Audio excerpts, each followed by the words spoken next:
சொன்னேன். போதும் போதும்னு சொல்லாம உடனே ஹாஸ்பிட்டலில் போய் தயவு செஞ்சு பார்த்துருங்க. 2வது நாளும் அதே வலி அதே லஞ்ச் ஓவர். பசங்களா வாங்க. ஹாய் ஃப்ரெண்ட்ஸ், அனைவருக்கும் வணக்கம். எல்லோரும் நல்லா இருக்கீங்களா? வீட்டில் எல்லோரும் எப்படி இருக்காங்க? நல்லா இருக்காங்களா? நாங்களும் நல்லா இருக்கிறோம். ஆனால் என்னை சுற்றி தான் கொஞ்சம் சரியில்லை உறவுகளுக்கு. அதாவது யார் 2 நாத்தனாருக்குமே 2026 ரொம்ப சிறப்பாக போயிட்டுருக்கு. சுத்தமாக நேரங்கிறது 2 பேருக்குமே சரியில்லை போல இருக்குது. கொஞ்சம் சிறு சிறு பிரச்சனைகள், உடல்நிலை குறைவு அந்த மாதிரி ஏற்பட்டுக்கிட்டு இருக்குது. அதுவும் என் சின்ன நாத்தனாருக்கு வந்து ஒன்றும் சொல்லிக்க முடியாத நிலைமையில் இருக்குது. நம்ம வீடியோ போட்டுமே அமாவாசை சமையலா அதோட லாங் வீடியோ போட்டது. அதுக்கப்புறம் வந்து நான் என்னால் லாங் வீடியோ போட முடியலனாலும் ஷார்ட்ஸ் ஆகுது அப்பப்போ போட்டுக்கிட்டு தான் இருப்பேன். ஆனால் இந்த தடவை ஒரு 4-5 நாளாக தொடர்ந்து லாங் வீடியோவும் போட முடியல, துக்குள்ளே ஷார்ட்ஸும் என்னால் போட முடியல. அது ஏன் அப்படின்னா சுகுணாவுக்கு வந்து உடம்பு சரியில்லை. உடம்புனா சும்மா சளி அந்த பிரச்சனை இல்லை, இது வந்து கொஞ்சம் வேறு பிரச்சனை. இருங்க, சட்டி காஞ்சிட்டு நான் நெய் ஊற்றிக்கிறேன். வந்து இல்லை வேணாம், வெறும் நெய்யாலே கிண்டிடும். அந்த பலாக்கொட்டையை மட்டும் எடு எனக்கு. பலவாக்கட்டை இது வந்து இது பண்ணிக்கும். இந்த அடுப்பு வந்து ஹைட்டாக இருக்கிறதுனால எதுவுமே இது பண்ண முடியல. எங்கடி வைக்கிற? உட்காந்துக்கிட்டே நெய் ஊற்றுவியா? இப்படி வச்சுக்கிறேன், நீ இது மட்டும் எடுத்துட்டு வா. அந்த சாப்பாடு கரண்டி இருக்கும்ல, அதை எடுத்துக்கிட்டு எண்ணெய் எடுத்துட்டு வா. எங்கள் வீட்டில் வெஜ்ஜு பார்த்தீங்களா. இதுக்கப்புறம் வந்து 2 வாரங்களுக்கு 2 வாரமாகவே ஒரு வாரமாகவே வெஜ்ஜு தான். இதுக்கப்புறம் இன்னையிலேருந்து இந்த வீடியோ பார்க்குறீங்க இல்லையா, இதுலேருந்து இன்னும் 2 வாரத்துக்கு நம்ம வீட்டில் ஃபுல் அண்ட் ஃபுல் வெஜ்ஜு தான். நம்ம ஊரில் கும்பாபிஷேகம் நடக்க போகுது. அதனால் வந்து நாங்கள் நான்வெஜ்ஜை வந்து இப்போதைக்கு வேணாம் அப்படின்னு சொல்லி விட்டோம். அதெல்லாம் முடியட்டும். கோயில் ஃபங்க்ஷன்லாம். ஆமாம், தைப்பூசம் வேறு வருதா. அதனால் வந்து வீடு வந்து சுத்தமாக தெய்வீகமாக இருக்கட்டும் அப்படின்ட்டு நான்வெஜ்ஜே தொட வேணாம் அப்படின்னு முடிவு பண்ணியிருக்கோம். குழம்புலாம் வைக்கிறதுக்கு நம்மளுக்கெல்லாம் வந்து ரொம்ப யோசிக்க வேண்டியதாக இருக்குது. அதனால் இன்னையிலேருந்து தொடரும் நாட்களுக்கு எல்லாம் வெரைட்டி ரைஸாக செஞ்சிடும் மதிய நேரத்தில். அது கொஞ்சம் ஈஸியாக தான் இருக்கும். ஏன்னா குழம்புக்குன்னு காய்கறி போட்டால் அதில் ஒரு 4-5 காய்கறி போடணும். வெரைட்டி ரைஸ்னால் அந்த கிண்டி வச்சுட்டு ஏதோ ஒரு தொட்டுக்க செஞ்சால் முடிஞ்சிடுச்சு. இன்றைக்கி வந்து ரொம்ப சிம்பிளாக வெஜ்ஜும் இது என்னது தயிர் பச்சடி, அவ்வளோதான். வேறு எதுவுமே செய்யலை. அதனால் டெய்லியுமே ஒரு வெரைட்டி ரைஸு, வாரத்துக்கு ஒரு 2 தடவை எப்போயாவது குழம்பு வச்சலான்னு முடிவு பண்ணியிருக்கேன். சரி, இதை நான் வெங்காயத்தை போட்டுட்டு என் சொந்த கதை சோக கதைக்கு வரேன். என்ன கதைன்னு உடையும். இது இந்த சுருள் பட்டை கிடையாது, கொஞ்சம் கடினமான பட்டம் இருக்குல்ல, அது சுருள் பட்டை தானே உனக்கு பிடிக்கும். சுருள் பட்டைனாக்கா செதுக்கிடுவாங்க. இது வந்து மரம், இது மரப்பட்டை. இந்த மரம் வளர்க்காதீங்க. அது அந்த மரம் வளர்க்கல, இந்த இலை மரம் தான் வளர்க்குறோம். அது எங்கன்னு தெரியல, சுற்றி போயிடுச்சா? இருக்கு, அப்படியே இருக்கு, பச்சை மாதிரியே இருக்கு. தெரிஞ்சிருக்கும். கொஞ்சமாக பெரிஞ்சிருங்க எடுத்துருவாம. இப்போ நான் போட மாட்டேன். இவங்களுக்கு வந்து இந்த கறி சம்மந்தமாக, நான்வெஜ் சம்மந்தமாக இந்த ஸ்மெல் அதிகமாக வரும்ல, அது எல்லாத்துலேயுமே அது என்னன்னு தெரியல, அந்த பெருஞ்சீரகம் போட்டால் ஒழிய அது வந்து அப்போ தான் மனசு திருப்தி அடையும். இல்லைனா வந்து திருப்திங்கிறதே அடையாது. அதனால எல்லாத்துலேயுமே பெருஞ்சீரகம்பாங்க. பூமை எடுத்துருவாமே. தயிர் பச்சடிக்கு இது அரிஞ்சிட்டியா? இந்தா இதையும் சேர்த்துக்கோ. அதோட போதும், வெங்காயம் நிறையா இருக்குது. எனக்கு வரும்போது இந்த லெமனுக்கு மட்டும் கிண்ணம் எடுத்துகிட்டு வந்துடு. லெமன்னு நான் என்ன நினச்சிக்கிட்டேன், காய்கறி கூடியோட இருக்கா. சரி, வைத்தீஸ்வரன் கோயில் போனாங்க, இது கொய்யாக்காய் வாங்கிட்டு வந்திருக்கீங்களாங்க, நல்லா இருக்கே அப்படின்ட்டு குட்டி கொய்யாக்கான்ட்டு எடுக்கிறேன். இது லெமனுங்கிறாங்க. இங்கே பாருங்க, இது வந்து பொடி லெமனா. இது அப்படியே எவ்வளோ இருக்குன்னு சொல்லுங்கள்? 30 ரூபாயாம். ஆனால் 30 ரூபா அப்படின்னோடனே எனக்கு சந்தேகம் தான் வந்துச்சு. இது உள்ள வந்து எனக்கு 30 ரூபான்னொன்னே ஏன் 30 ரூபாய்க்கு கொடுத்தாங்க, கொடுக்க மாட்டாங்களே, ஒரு வேளை இதில் சாறு இருக்காதோ அப்படின்னு. நல்ல சாறு இருக்குமா? இங்கே பாருங்களா, இங்கே பாருங்க, இந்த பாருங்க, ஒரு பழமே எவ்வளோ பெருசு இருக்குன்னு. 30 ரூபாய்க்கு பரவாயில்ல. ஒரு பழமே 2 ரூபா. ஒரு பழமே நல்லா பெருசாக இருக்குது. ஆனால் இது புழிஞ்சாதான் சாறு எவ்வளோ இருக்குது அப்படின்னு தெரியும். கொண்டா, போதும். சரி, அது வதங்குது, உட்காரு. நான் அதுக்கப்புறம் என்னோடய கதைக்கு வரேன். இப்போ வந்து என்னன்னா, அதான் சொன்னேன் இல்லையா, என்னோட 2 நாத்தனார்களுக்குமே நேரம் காலம்ங்கிறது சுத்தமாக சரியில்லை. அன்னைக்கு உடம்பு சரியில்லாமல் போய் 15-20 நாள் ஆகிட்டு, 2 வாரம் தாண்டிட்டு அவங்களுக்கு சளி ஜுரம் இந்த மாதிரி போயிட்டுருக்கு. அதோட வந்து என் சின்ன நாத்தனார் இருக்காங்க இல்லையா சுகுணா, அவங்களுக்கு வந்து இப்போ சளி ஜுரம் அப்படின்னா கூட ஏதோ சரியாக போயிடும் அப்படின்ட்டு ஒரு நம்பிக்கையில் ஊசி கீசி போட்டுக்கிட்டு இருக்கலாம். ஃபஸ்ட்டு வந்து ஒரு 2-3 நாளைக்கு முன்னாடி, அதாவது இப்போ அவங்களுக்கு உடம்பு சரியில்லாமல் போய் 5 நாள் கிட்ட ஆகுது, ஒரு வாரம் ஆயிடுச்சு. உடம்பு சரியில்லாமல் போக ஒரு 2-3 நாளுக்கு முன்னாடி இடுப்பு லைட்டாக வலிச்சிருக்கு. இப்போ அதாவது இன்னொன்று சொல்லிக்கிறேன், ஆண்களாக இருந்தாலும் சரி பெண்களாக இருந்தாலும் சரி, நம்ம எப்பயாவது ஏதாவது ஒரு வேலை ரொம்ப கஷ்டப்பட்டு அந்த வேலையை செய்யும் போது இந்த இடுப்பு வலி வரும் தெரியுமா. அது மேரேஜ் ஆன பொண்ணுங்களுக்கு நார்மல்னாலும் சரி இல்லை சிசேரியனாலும் சரி இடுப்பு வலிங்கிறது வரும். எனக்கெல்லாம் வந்து எப்போயாவது ஒரு வேலை, பாத்திரம் கழுவுறது இல்லை இந்த மீன்லாம் க்ளீன் பண்ணுறது, இந்த கறி அந்த மாதிரி உட்காந்தே ஒரு 5 நிமிஷம் 1/2 மணி நேரம் அப்படின்னு உட்காந்தே ஒரு வேலையை செய்யணும் பாருங்க. அப்போல்லாம் வந்து கண்டிப்பாக எனக்கு வந்து இடுப்பு இந்த முதுகு தண்டு வலி வந்து வரும். அந்த மாதிரி கஷ்டமான வேலை ஒரு 1/2 மணி நேரத்துக்கிட்ட உட்காந்து செய்யும் போது. ஆனால் அதே இடுப்பு வலி டெய்லியும் நம்ம வேலை செய்யாதப்பையும் அது வலிச்சுக்கிட்டு இருக்கு அப்படின்னா அதில் ஏதோ பிரச்சனை இருக்குது அப்படின்னு அர்த்தம். அதை வந்து உடனே ஆமாம், அது உடனே வந்து ஹாஸ்பிட்டல் போய் டாக்டர்கிட்ட காமிக்கிறது ரொம்ப நல்லது. இப்போ சுகுணாவுக்குமே அந்த மாதிரி தான் ஒரு மாதம் 2 மாதமாகவே அந்த மாதிரி இடுப்பு வலிங்கிறது அடிக்கடி வந்திருக்கு. ஏன்னா சுகுணாவுக்கு வந்து வேலை செய்யறதுக்கான வாய்ப்பும் இல்லை அதிகமாக. 2 பேர் தான் இருக்காங்க. அண்ணியும் சுகுணாவும் பக்கத்து வீடு. மாமனார் மாமியார் வந்து அண்ணிக்கிட்ட தான் இருக்காங்க. சுகுணா கூட அவங்க ஹஸ்பண்டும் குட்டி தம்பியும் தான் இருக்காங்க. அதனால் பாத்திரங்கிறது ரொம்ப கம்மி தான், வீட்டு வேலைங்கிறது ரொம்பவே கம்மி, 2 பேர் தான் அப்படிங்கிறதுனால அது என்ன பிரச்சனைனா உடம்பு வெயிட் அதிகமானதுனால அந்த இடுப்பு வலிங்கிறது வந்திருக்கு. இது 2 மாதமாகவே இப்படி சாதாரணமாக சாப்பிடும் போதே இப்படி சாஞ்சிக்கிட்டு சாப்பிட்றது. சுகுணாவுக்கு ஏஜ் வந்து 26 தான் ஆகுது. அவங்க உயரத்துக்கும் அவங்க வயிற்றுக்கும் வந்து சம்மந்தமே இருக்காது. நல்ல உடம்பு இந்த தடவை விழுந்துருச்சு. அந்த இடுப்பு வலி வந்துக்கிட்டு இருந்திருக்கு. அதோட எங்கள்கிட்டையும் சொல்லலை, வீட்லேயே அண்ணன்ட்ட சொல்லியிருக்கு. அவங்க சும்மா வலிக்கும், ஆப்ரேஷன் தானே அப்படின்னு மாத்திரை போட்டுட்டு இந்த வலிக்கு மாத்திரை போடுறது அந்த மாதிரி மாத்திரை போட்டுக்கிட்டு இருந்திருக்கு. இப்போ ஒரு வாரத்துக்கு முன்னாடி ரொம்ப வந்து இடுப்பு வலி வந்துருச்சு. அப்புறம் ஹாஸ்பிட்டல் அழைச்சிட்டு போனோம், ஆர்த்தோவுக்கு தான் அழைச்சிட்டு போனோம். அங்கே போய் பார்த்தோன்னா டேப்லெட்லாம் எழுதி கொடுத்தாங்க, பெயின் கில்லர்லாம் போட்டாங்க. அப்பயும் வீட்டுக்கு வந்து எக்ஸ்ரே எடுத்து பார்த்தாங்க. அது வந்து பார்த்ததும் நாள் எக்ஸ்ரே கையில் கொடுக்கல. அவங்க வந்து மொபைலில் பார்த்துட்டு இல்லை லைட்டாக வந்து பல்ஜாக இருக்கா மாதிரி இருக்குது இந்த பக்கம், அதனால் உங்களுக்கு அந்த மாதிரி வலி இருக்குது, நீங்கள் டேப்லெட்லாம் போடுங்க அப்படின்னு டாக்டர் சொல்லி அனுப்பிட்டாங்க. அதே வலி எப்படி ஹாஸ்பிட்டல் போணுச்சோ அதே வலி அடுத்த நாள் வரைக்குமே கடந்து செம்ம கத்த. எனக்கு ரொம்ப வலி தாங்க முடியல. அதாவது எப்படின்னா 2 பேர் வந்து கைத்தாங்கலாம் தூக்கிட்டு போகிற அளவுக்கு தான் இப்போதைக்கு அதோட நிலமை இருக்குது, நடக்க வச்சு அழைச்சிட்டு போகிற மாதிரி. அப்புறம் திருப்பியும் ஹாஸ்பிட்டலில் அழைச்சிட்டு போனோம். அங்கே போய் எக்ஸ்ரே ரிப்போர்ட்லாம் நேரடியாக எடுத்து அவங்கள்ட்ட போய் காட்டவும், நீங்கள் வந்து இது சரி வராது, நரம்பூசி போடுங்க அப்படின்னாங்க. 2வது நாள் காட்டும் போது சரின்னு 2 நரம்பூசி, அப்புறம் நரம்பூசி 2வது ஊசி போடும்போதுமே வாமிட் எடுத்துச்சு. அந்த வாமிட்டுக்கு ஒரு ஊசி, அதுக்கப்புறம் சத்துக்கு ஒரு ஊசி, மொத்தம் 4 ஊசி போட்டாங்க. இது வந்து எனக்கு சரியாகிற மாதிரி தெரியல. சரியாகிறதுக்கு 10-15 நாள் ஆகும்.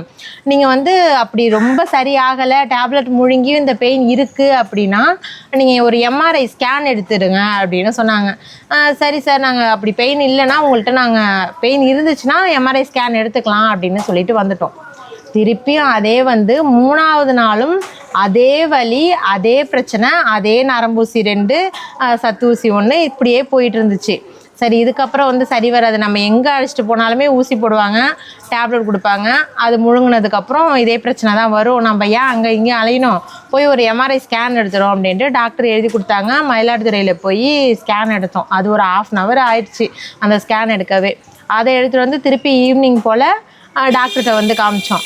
அங்கே வந்து இது பண்ணோன்னா என்ன பிரச்சனைனா, இந்த இடுப்பு எலும்பு இருக்குது தெரியுங்களா, ஜாயிண்ட், அந்த இடுப்பு எலும்பில் உள்ள அந்த சதைனார ஏதோ ஒன்று சொன்னாங்க, அது வந்து நசுங்கி வெளியில் வந்து வந்திருக்கு. அந்த தசை வந்து வெளில வந்து, அந்த தசை வந்து நரம்பு இருக்கு இல்லையா, காலுக்கு போகிற நரம்பு அழுத்தம் கொடுத்து அந்த நரம்பு வந்து நசுங்கிருக்கு.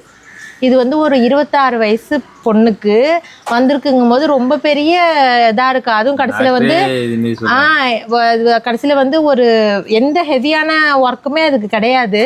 எதனால் இது வந்தது அப்படின்னா டாக்டர்கிட்ட கேட்கும்போது இது ஓவராக வேலை செஞ்சவங்களுக்கு இது வரும். ரொம்ப எலும்பு தேய்மானம், இந்த மாதிரி தசை அழுத்தம், அதெல்லாம் வந்து ஓவராக வேலை செஞ்சுக்கிட்டே இருந்தால் அது ரொட்டீனாக செஞ்சிட்டு இருக்கும்போது அது வரும். அப்படி இல்லைங்கிற பட்சத்தில் வெயிட் அதிகமாக போட்டால் அந்த நம்மளோட அழுத்தம் அதிகரித்து அந்த நரம்பு வந்து அழுத்தம் கொடுத்து காலுக்கு ரத்தம் ஓட்டம் நின்று அது பிரச்சனை ஆகிடும் அப்படின்னு சொல்லிட்டாங்க. எங்களுக்கு ஒன்றுமே சொல்ல முடியல. சரி, இதுக்கான தீர்வு தான் என்ன அப்படின்னு கேட்கும்போது 10 நாள் வந்து பிசியோதெரப்பி பண்ணுங்க. அந்த மாதிரி நரம்பூசி வந்து 3 நாள் இல்லைன்னா 5 நாள் கிட்ட நரம்பூசி போடணும். 10 நாளைக்கு இந்த டேப்லெட்டு சாப்பிட்டுட்டு இந்த மாதிரி அது பிசியோதெரப்பி பண்ணுங்க. அப்படியும் இல்லை, வலி இந்த அளவுக்கு தான் இருக்குது அப்படின்னா நம்ம ஆப்ரேஷனுங்கிறது தான் அடுத்த கட்ட முடிவு. இல்லைனா வந்து அதை ஒன்றும் சரி பண்ண முடியாது. இது நரம்புங்கிறதுனால உங்களுக்கு அது அந்த மாதிரி தான் இருக்கும். எலும்புனா நம்ம மாவு கட்டு போட்டு அசையாமல் இருந்து அதை ஒட்ட வச்சிடலாம், இல்லை ஸ்டெடி ஆக்கிடலாம். நரம்புங்கும் போது அது கொஞ்சம் பிரச்சனை தான் அப்படின்னு சொல்லிட்டாங்க. எனக்கு ஒன்றுமே சொல்ல முடியல. இது எப்படின்னா சாதாரணமாக ஒரு இன்ஜெக்ஷன் நம்மளுக்கு சளி பிடிச்சிருக்குன்னு ஒரு ஊசி போட்டாலே 10 பேரை ஊற கூப்பிட்டுடும். சுகுணா அந்த அளவுக்கு தான் அதோட ரியாலிட்டியே அதுதான். கத்தும், நம்மளுக்கு அசிங்கம், வாய் மூடு டாக்டர் இருக்காங்க அப்படின்ட்டு அதை நான் திட்டுவேன். அந்த நேரத்தில் திட்டுவேன், வாய் மூடுறியா இல்லையா அப்படின்னு. அந்த அளவுக்கு கத்தும். இது ஆப்ரேஷங்கவும் புள்ள அங்கேயே நல்லா பயந்துட்டு சரி இரு எதாக இருந்தாலும் பார்த்துக்குவோம் அப்படின்னா அவர் டாக்டர் இன்னொன்று சொன்னாங்க, ஃபுல் அண்ட் ஃபுல் வந்து பெட் ரெஸ்ட் மட்டும்தான். இந்த 10 நாள் இந்த வலிங்கிறது குறையிற வரைக்குமே full and full bed rest மட்டும்தான். ரெஸ்ட் ரூம் போகிறது கூட பொறுமையாக பார்த்து வெஸ்டர்னில் தான் போகணும். இந்தியன் டாய்லெட்லாம் யூஸ் பண்ணக்கூடாது, வெஸ்டர்னில் தான் போகணும். ரொம்ப கேர்ஃபுல்லாக இருக்கணும். வீட்டு வேலைங்கிறது செய்யக்கூடாது. பாத்திரம் விளக்குறது, குனியறது, நிமிர்றது, இதெல்லாம் எந்த ஆக்டிவிட்டியுமே செய்யக்கூடாது. எப்போதும் போல் அப்படியே பொம்மை மாதிரி உட்காந்துருந்து பொம்மை மாதிரி இருக்கணும். இந்த 10 நாளைக்கு மட்டும் கொஞ்சம் அப்படி இருங்க, வலி குறையுதான்னு பார்ப்போம் அப்படின்னு சொல்லியிருக்காங்க. இதுக்கு நாங்கள் என்ன தொடர்ந்து இந்த 4-5 நாளாகவும் ஹாஸ்பிட்டலுக்கும் வீட்டுக்கும், ஏன்னா பிசியோ வைக்கிறதுனால டாக்டரை பார்க்கணும், பிசியோ வைக்கிறதுக்கு அதுக்கே எங்களுக்கு 1 மணி நேரம் 1.5 மணி நேரம் ஆகிடுது. அதனால் என்னால் வந்து அந்த நேரத்தில் நான் என்ன வீடியோ எடுப்பேன், என்னோடய மைண்ட் செட் எப்படி இருக்கும், சுத்தமாக அது ஒன்றுமே பண்ண முடியல. அதனால் அங்கேயும் இங்கேயும் நிறைய பேர் வந்து என்னை ஹாஸ்பிட்டலாக தான் பார்த்துருக்கலாம். சீர்காழி, மயிலாடுதுறை, சீர்காழி இப்படி தான் பார்த்துருக்கலாம். அப்பயுமே வந்து நிறைய பேர் விசாரிச்சிங்க, நல்லா இருக்கீங்களா, ஏன் வீடியோ போடலன்னு அங்கே வந்து கேட்டிங்க. அவங்க எல்லாருக்குமே நன்றி. இந்த நிலமையில தான் நான் இருந்துகிட்டு இருக்கேன்.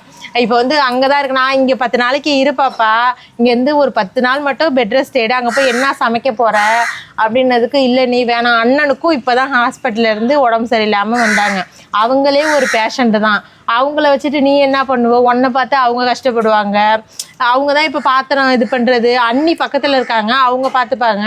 இருந்தாலுமே வந்து ஒரு ஒய்ஃப் இப்படி இருக்கும்போது அவங்களோட பேஷண்ட்டோட மனநிலைமை எப்படி இருக்கும்? இப்போ ஆக மொத்தத்தில் 2 பேருமே பேஷண்ட்டாக தான் இருந்துக்கிட்டு இருக்காங்க. அப்போ நைட்டு தோசைலாம் வச்சு ஹாட் பாக்ஸில் வச்சு கொடுத்து விட்டேன், சாப்பிட்டுச்சு. காலையில் இட்லி ஊற்றி கொடுத்து விட்றேன்னா அப்புறம் அண்ணி வந்து தோசையும் சட்னியும் கொடுத்துட்டாங்க அப்படின்னுச்சு. சரி, அதனால தான் சரி சாப்பாடும் கொஞ்சம் நேரத்தோட செஞ்சு ஒரு ஹாட் பாக்ஸில் போட்டு கொடுத்து விடும் அப்படின்னு இருக்கேன். என்ன செய்யறது, மண்டையே பிச்சுக்கும் போல இருக்குது. அதாவது நான், அண்ணி, சுகுணா இந்த 3 பேரும் வந்து எங்கள் குடும்பத்தில் யாருக்கு ஒன்றுனாலுமே அது ஒருத்தருக்கு ஒருத்தர் மனசு வந்து அது சங்கடப்படும், கஷ்டப்படும். ஏன்னா எல்லாருமே ஒரே இதில் தானே இருக்கோம். அதனால் அது வந்து அந்த மைண்ட் தாட்டுக்கே போகும். நம்மளோட வேலை புரியாது. வீட்லேயுமே இப்போ கோயில் கும்பாபிஷேகம் வருது. தொடர்ந்து கோயிலில் வந்து பூஜை அதெல்லாம் நடந்துகிட்டு இருக்கு. என்னால் கோயிலுக்குமே போக முடியல. நேற்று வந்து கோயிலுக்கு போகலாம் அப்படின்னு நினச்சோம், வர்றதுக்கே மணி 8:30 இருக்குமாங்க, 8:45 கிட்ட ஆயிடுச்சு. அதனால கோயிலுக்கு போக முடியல.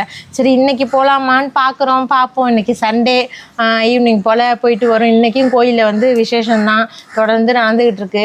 பார்ப்பேன். அது கோயில் விசேஷம் வருது, இது வேற இப்படி படுக்கையாக கிடக்கு.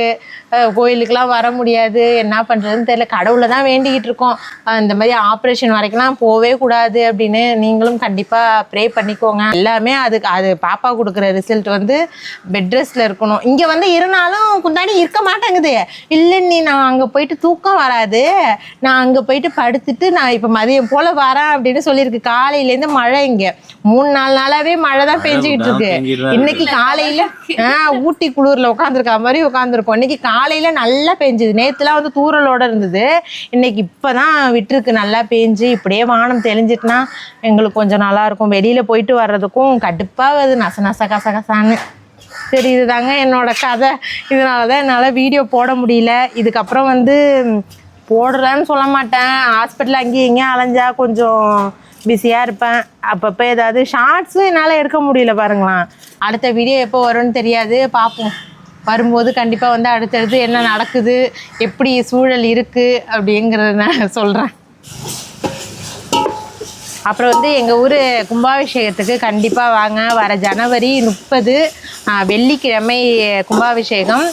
காலை 6 to 8:30 மணின்னு நினைக்கிறேன். ஆனால் 6 மணிக்கு தான் ஸ்டார்டிங்கு.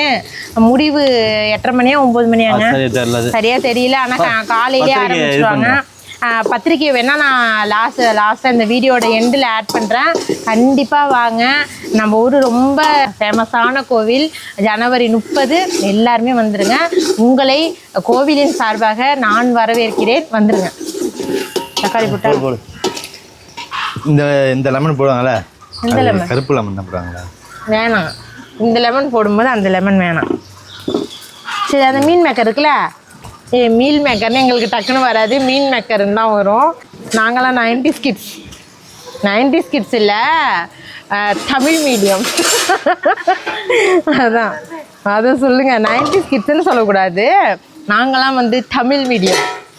பெரிய நாத்தனா இருக்காங்க இல்லையா, இதோட 2 வாரம் ஆகுது உடம்பு சரியில்லாமல். ஐயோ, எனக்கு மூக்கில் சொரணம் இல்லை, நாக்கில் ருசி இல்லை அப்படின்ட்டு கொரோனாவுக்கு போயிட்டோமோ அப்படின்னு. இப்போ வர சளி எல்லாம் கொரோனாவா, இப்போ உள்ள வர சளி எல்லாமே வந்து டேஸ்ட்டு ஸ்மெல்லு எதுவுமே இருக்க மாட்டேது. ஒரு தடவை சளி வந்துருச்சுன்னா அது 2 வாரம் 3 வாரத்துக்கிட்ட பாடாப்படுத்திட்டு தான் போகுது. அதனால வந்து பயப்படாதீங்க. அது நார்மலான வந்துட்டு போனாலுமே டேஸ்ட் தெரிய மாட்டேங்குது. அது நார்மலான சளி தான். அதனால வந்து பயப்படாதீங்க, நம்மளுக்கு ஏதோ ஒன்று ஆயிடுச்சு அப்படின்னு. ஏன்னா நிறைய பேர் பயப்படுவீங்க. எங்கள் அண்ணி அந்த மாதிரி தான் பயந்துக்கிட்டு கிடக்குறாங்க. என்னங்க எடுத்து வந்தீங்க? மீன் பேக்கர் கிட்ட. ஆமாம், அது போடுங்க. பேச்சு வாக்கில் நல்லா எண்ணெயை தாராளமாக ஊற்றி தள்ளிட்டோம் போல இருக்குது. தண்ணியை ஊற்றிப்போம். கொஞ்சோண்டு உப்பு போட்டிருக்கேன், பார்த்துக்கிட்டு வேணாம் அப்புறமா போட்டுப்போம். அரிசி எடுத்துருவாயா. இது வந்து எனக்கு கொஞ்சம் பயமாக தான் இருக்குது. அம்மா வந்து பொங்கலுக்கு வாங்கிட்டு வந்திருந்தாங்க இல்லையா அரிசி, அது வந்து பச்சரிசி தான் வாங்கிட்டு வந்திருக்காங்க. ஆனால் எனக்கு வந்து இது பிரியாணி அரிசி மாதிரியே இருந்துச்சு அப்படின்ட்டு அவசர கோளாறில் நான் எடுக்க தான் சொன்னேன். என் வீட்டுக்காரர் வந்து எடுத்து ஊரையே வச்சுட்டாரு. அதனால் இது வந்து பச்சரிசியா இல்லை பிரியாணிலேயே ஒரு பச்சரிசி இருக்கும்ல அந்த அரிசியா இல்லை நார்மல் புழுங்கல் அரிசியா, ஒரு கன்றாவையும் தெரியல. அம்மாவுக்கு ஃபோன் பண்ணோன்னே கேட்கலான்னு இருந்தேன். ஆனால் அதுக்குள்ளே ஊற வச்சாச்சு. இதுக்கப்புறம் நம்ம கேட்டாலும் மனசு ரொம்ப கஷ்டமாயிடும் அப்படின்ட்டு இதை நான் கேட்கவே இல்லை. அதனால் இது என்ன அரிசின்னு தெரியல. நல்லா வந்ததுன்னா பார்ப்போம். இது அப்போனா இது பிரியாணி அரிசி தான் அப்படின்னு ஒத்துக்கலாம். ஏன்னா வந்து ஒரு தடவை நாங்கள் சமையல் பண்ணும்போது மாஸ்டர் நான்வெஜ்லாம் செய்வாங்களே பிரியாணி, அவங்க வந்து பச்சரிசியில் வந்து பிரியாணி அரிசி வாங்கிட்டு வாங்க அப்படின்னாங்க. பச்சரிசியில் வந்து பிரியாணி அரிசி இருக்கான்னு எங்களுக்கே ஒரு டவுட் இருந்துச்சு. அப்போ இதுவும் 24 கேரட் தான். என்னன்னு தெரியல, ஏதோ ஒரு கேரட்டு போட்டால் நல்லா இருந்தால் சாப்பிடுவோம், இல்லைன்னா வந்து நோம்பு கஞ்சி வைப்பாங்கள்ல அதை மாதிரி கரைச்சி குடிச்சிட வேண்டியதான். சரி, கொதி வருது, அரிசியை போட்டுப்போம். நல்லா வடிகட்டிட்டியா? ஊற்றிடலாமா? நம்ப முடியாதா? அடி பாவி, தண்ணி அப்படியே இருக்குது. இன்றைக்கி ஹாஸ்பிட்டல் கிடையாது சண்டேங்கிறதுனால, அதனால் இன்றைக்கி பாப்பாவை அழைச்சிட்டு ஹாஸ்பிட்டல் போவேனா, நாளையிலேருந்து தான் போகணும். வான்னா இல்லை மழை பெய்யுது நீனுது. சரியா, அதை அங்கேயும் இங்கேயும் போட்டு அலக்கடிச்சிட்டு கிடக்கணும், ஒரே இடத்துல படுத்து தூங்கு அப்படின்னாச்சு. சரி, இதை கட்டிட்டு பிரியாணி ஓப்பன் பண்ணிவிட்டு நல்லா சுட சுட பசங்களுக்கெல்லாம் போட்டு கொடுப்போம். ஒரு 10 நிமிஷம் இல்லைன்னா 15 நிமிஷம் தம்மில் இருந்தால் சூப்பராக வந்துடும். அது பிரியாணி அரிசி தான், 24 கேரட் பச்சரிசி. அந்த மாதிரி கேட்டு வாங்கினீங்கன்னா பிரியாணிக்கு சூப்பராக இருக்கும். வாங்கி ட்ரை பண்ணுங்கள். அம்மா 3 கிலோ வாங்கிட்டு வந்திருக்காங்க. 200 எவ்வளோங்க? 63 ஏதோ தான். ஆனால் வந்து பாஸ்மதியை இது பண்ணும்போது கிலோ 80 ரேட்டுக்கு வருமா? 85 ரூபா ரேட்டுக்கு வரும். பார்க்குறதுக்கு நல்லா இருக்குது பிரியாணி. உங்களுக்கு நான் அதை தம் ஓப்பன் பண்ணி காட்டுறேன் பாருங்கள், சூப்பராக இருக்குது. அரிசியும் நிறைய வருது, நிறைய காணுது. 10 நிமிஷம்னு சொன்னதை ஒரு 20 நிமிஷம் ஆயிடுச்சு. ஆஹா சூப்பராக இருக்கே, பயந்துக்கிட்டே இருந்தேங்க. கொஞ்சமாக நெய் ஊற்றிப்போம், மறந்து விட்டேன். நீங்கள் காஸ்ட்லியான பிரியாணி சாப்பிடுவீங்க, எங்களுக்கு வேணாம். அவ்வளோதான், பொறுமையாக அப்படியே மிக்ஸ் பண்ணிப்போம்.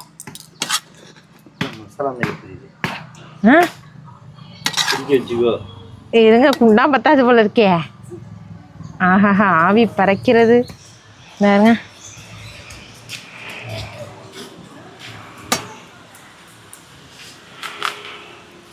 மழை நேரத்தில் எதுவாக இருந்தாலும் சூடாக சாப்பிட்டால் அமிர்தமே, நல்லா தான் இருக்கும். வெஜ்ஜு பிரியாணி இதோட நம்ம சேனலில் 10-15 தடவை போட்டாச்சு. அதனால தான் இதில் எந்தெந்த அளவுகள் அப்படின்ட்டு எந்த மெஷர்மெண்ட்டுமே நான் சொல்லவே இல்லை. கண்டிப்பாக வந்து இந்த மழை நேரத்தில் வெரைட்டி ரைஸாக ட்ரை பண்ணுங்கள், நம்ம குழம்பு செலவுங்கிறது கொஞ்சம் மிச்சமாகும். சரி, அடுத்த ஒரு சூப்பரான விளாகில் பார்க்கலாம். அப்படியே வர ஜனவரி 30 நம்ம ஊர் கும்பாபிஷேகத்துக்கு, அதாவது திருப்பங்கூர் சிவலோகநாதர் கோயில் கும்பாபிஷேகத்துக்கு கண்டிப்பாக வந்துடுங்க, மறக்காமல் வந்துடுங்க. மீண்டும் அடுத்த ஒரு சூப்பரான விளாகில் பார்க்கலாம். டாடா.